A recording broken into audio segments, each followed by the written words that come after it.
സാമൂഹ്യ ജീവിതത്തിലെ സൂക്ഷ്മതയാണ്. ഞാൻ അതിലേക്ക് വരികയാണ്. പ്രിയ സഹോദരന്മാരെ, വിശുദ്ധ റമളാന്റെ തുടക്കത്തിൽ തന്നെ, അതിന്റെ മുമ്പ് തന്നെ ശഅബാൻ മാസത്തിൽ നബി സല്ലല്ലാഹു അലൈഹി വസല്ലം തങ്ങളുടെ പ്രസംഗം സഹാബത്ത് പറയുന്നു, ഖതബനാ റസൂലുള്ളാഹി സല്ലല്ലാഹു അലൈഹി വസല്ലം ഫി ആഖിരി യൗമിൻ മിൻ ശഅബാൻ. ശഅബാന്റെ അവസാനത്തിലുള്ള ദിവസം നബി സല്ലല്ലാഹു അലൈഹി വസല്ലം തങ്ങൾ ഞങ്ങളോട് പ്രസംഗിച്ചു.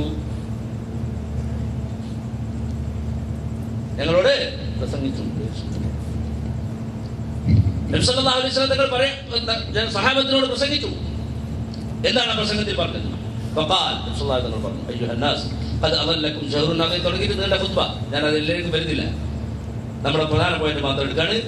വഹുവ ശഹ്റുൽ മുവാസാത്ത്. ഈ കൂട്ടത്തിൽ നബി സല്ലല്ലാഹു അലൈഹി വസല്ലം അത് മുവാസാത്തിന്റെ മാസമാണ്. മുവാസാത്ത് എന്ന് പറഞ്ഞാൽ പരസ്പരം സഹകരിക്കേണ്ട മാസം. മുസ്ലിമീങ്ങൾ തമ്മിൽ പരസ്പരം സഹകരിക്കുകയും സഹായിക്കുകയൊക്കെ ചെയ്ത് ഒറ്റക്കെട്ടായി ഒന്നിച്ചു പോവാൻ തീരുമാനമെടുക്കുകയും നടപ്പാക്കുകയും ചെയ്യേണ്ട മാസമാണ് റമളാൻ.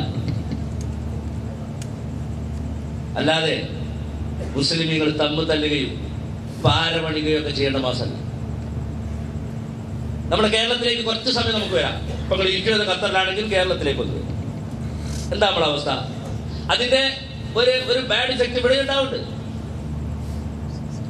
നാട് വിട്ടു പോകുന്ന നമ്മളൊക്കെ ഒന്നാ.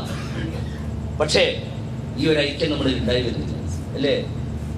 സാമൂഹ്യ ജീവിതത്തിൽ അച്ചടക്കം പഠിപ്പിച്ചത് ഇസ്ലാമിന്റെ അടിസ്ഥാന കാര്യങ്ങളായ 9 കാര്യങ്ങളുടെ അല്ലാഹു തആല ഉൾപ്പെടുത്തി എന്ന് മാത്രമല്ല, ഖുർആനും ഹദീസും ചരിത്രവും പരിശോധിച്ചിട്ട് എവിടെയെങ്കിലും നമുക്ക് ഭിന്നിക്കാനും തകരാനും തരിപ്പണമാവാനുള്ള യാതൊരു തെളിവും കാണാൻ സാധ്യത. ഖുർആൻ വളരെ വ്യക്തമായിട്ട് പറയുന്നത്, ഇന്നല്ലദീന ഫർറഖൂ ദീനഹും വകാനൂ ശിയഅൻ ലസ്ത മിൻഹും ഫീ ശൈഇ ഇന്നമാ അംറുഹും ഇലല്ലാഹ്.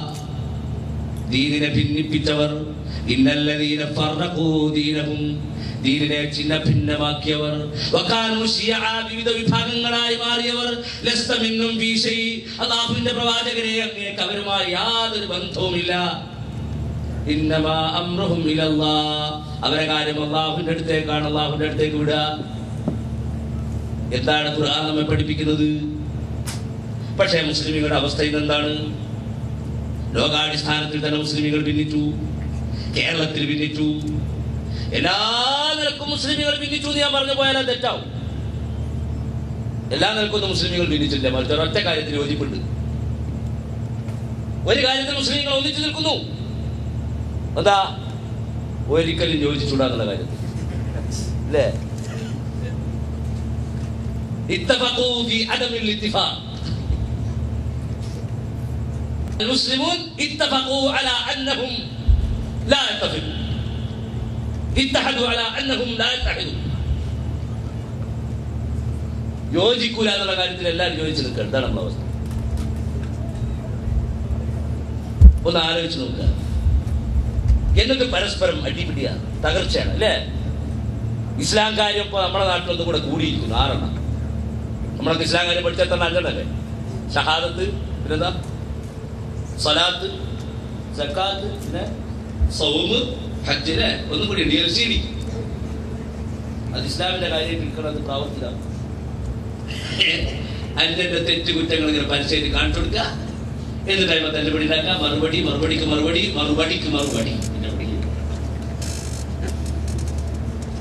ഇതൊരവസ്ഥയാണ് നമ്മൾ നാട്ടിൽ പരിചരിക്കുന്നത്. അതേ സമയത്ത് മറ്റൊരു ഭാഗത്ത് ഡൽഹി, നിങ്ങളുടെ വാർത്ത നിങ്ങൾ ഉപയോഗിച്ചല്ലേ, 2 മുസ്ലിമീങ്ങളാണ് വെടിവെച്ച് കൊന്നിരിക്കുകയാണ്. അത് കണ്ട നാട്ടുകാരെ പറയുന്നു, ഇവിടെ ഒരു ഏറ്റുമുട്ടൽ ഉണ്ടായിട്ടുണ്ട്. ഏറ്റുമുട്ടൽ നാടകങ്ങൾ ഉണ്ടാക്കി മുസ്ലിങ്ങളെ കൊന്നുകൊണ്ടിരിക്കുന്ന സംഭവങ്ങൾ വിളിച്ചു കൊന്നുകൊണ്ടിരിക്കുക. ഇത് വിളിച്ചത് വരുമ്പോൾ നമുക്ക് നോക്കാം. മുസ്ലിങ്ങൾക്ക് മുസ്ലിങ്ങളെ തന്നെ ആവശ്യമില്ലാത്തൊരു ഘട്ടത്തിൽ എന്താ? ആരെങ്കിലും വെടിവെച്ച് കൊന്നോട്ടല്ലേ? ആലോചിച്ച് നോക്കൂ. വളരെ പ്രധാനപ്പെട്ട വിഷയങ്ങൾ വരുമ്പോൾ നമ്മൾ ഭിന്നിക്കും. ഉദാഹരണത്തിന് ബാബരി മസ്ജിദിന്റെ പ്രശ്നം വന്നപ്പോൾ നമ്മൾ ഭിന്നിച്ചു, ശരീഅത്തിന്റെ പ്രശ്നം വന്നപ്പോൾ നമ്മൾ ഭിന്നിച്ചു. വളരെ പ്രധാനപ്പെട്ട സ്ഥലത്ത് നമ്മൾ ഭിന്നിക്കും.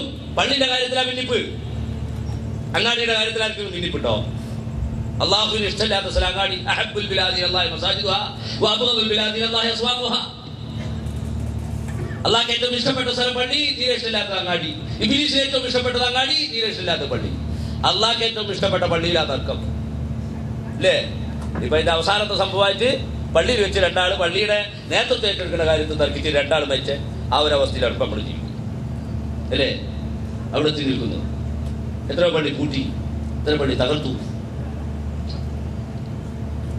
മനസ്സിലാക്കണം. അതുപോലെ ഏറ്റവും പ്രധാനപ്പെട്ട സമയത്ത് ഭിന്നിക്കും. വിശുദ്ധ റമദാനല്ലേ ഏറ്റവും പ്രധാനപ്പെട്ട സമയം, സയ്യിദു ശുഹൂർ. പക്ഷെ റമദാൻ നാളെ ഒന്നാണോ അല്ലെന്ന് ചോദിച്ചിട്ട് ഇന്ന് വൈകുന്നേരത്തോട് മാറ്റി. ഇനി റമദാൻ കഴിഞ്ഞിട്ട് അവസാനം അള്ളാഹുവിന്റെ വിരുന്ന് വരാൻ പോയിട്ട് നാളെ പിറ്റേ ദിവസം റമദാന്റെ പിറ്റേന്ന് അല്ലേ, നാളെയാണോ അത് നടത്തേണ്ടത് ചോദിച്ചിട്ട് ഇന്ന് അടിക്കും. പാവപ്പെട്ടവർക്ക് ഭക്ഷണം കൊടുക്കുന്നതിന് പകരം അടിയാ. നാളെ ആവുമെന്ന് പറയുന്നവൻ എന്ത് ചെയ്യൂ? വീടിൽ വലിച്ചിട്ട് മറ്റവൻ്റെ കൂടെ. ആവൂല എന്ന് പറയുന്നവൻ പിന്നെ വേറെ രീതിയിൽ വന്നു. ചുരുക്കത്തിൽ ദീനുകൊണ്ട് കളിക്കുകയാണ്. ബോധ്യം വരുന്നില്ല. പറഞ്ഞോ പുറത്ത് ആരെങ്കിലും പറഞ്ഞു പോയ ഓരോ നേരത്തിൽ ഇവൻ കുഴപ്പമുണ്ടാക്കാൻ നടക്കുക. കാരണം മുസ്ലിം സമുദായത്തെ ഭിന്നിപ്പിച്ച് തകർത്ത് തരിപ്പണമാക്കി ഓരോ വേലികെട്ടിന്റെ ഉള്ളിലാക്കി അവരുടെ പെരടിയിൽ പടുത്തു ചേർത്തിട്ടുള്ള ഈ വമ്പിച്ച കോട്ടകളുണ്ടല്ലോ, അത് തകർന്നു വീഴും. മുസ്ലിങ്ങൾ ഒന്നിച്ചാൽ തൊഴിലില്ലായ്മ പരിഹരിക്കാൻ കഴിയില്ല നമുക്ക്. ഇതാണ് പ്രശ്നം. ഒന്നിക്കാമായിരുന്നു, പക്ഷേ ജീവിതം മുന്നോട്ടുണ്ടാകാൻ പ്രയാസപ്പെടും. എന്ത് ഇസ്ലാം, എന്ത് ദീൻ ആലോചിച്ചു നോക്കും. വളരെ വേദനയാണ് മുസ്ലിങ്ങളുടെ കാര്യം. എന്താ നമ്മളെ ഭിന്നിപ്പിന്റെ പ്രശ്നം? രാഷ്ട്രീയമാണോ? രാഷ്ട്രീയത്തിലാ ഭിന്നിക്കുന്നത്. പക്ഷെ രാഷ്ട്രീയം എന്ന് പറഞ്ഞാൽ അള്ളാഹുവിന്റെ മുമ്പിൽ ചെന്നാൽ ഞാൻ എന്റെ പാർട്ടിയുടെ നേതാവാന്ന് പറഞ്ഞങ്ങ് ചെന്നാൽ അള്ളാഹുവിന്റെ അടുത്ത് വലിയ സ്ഥാനം കിട്ടുമോ? സ്വർഗത്തേക്ക് പോയിക്കോ, ശരി എന്റെ പാർട്ടിന്റെ ആളാരെ ഞാൻ അറിഞ്ഞില്ല, എന്നാ ഇങ്ങോട്ട് വിട് എന്ന് പറഞ്ഞിട്ട് സ്വർഗത്തേക്ക് വേറെ വഴി കാണിച്ചു കൊടുക്കും. ആരാ അള്ളാഹുവിന്റെ അടുത്ത് രക്ഷപ്പെടുക, സ്വർഗത്തിലെത്തുക?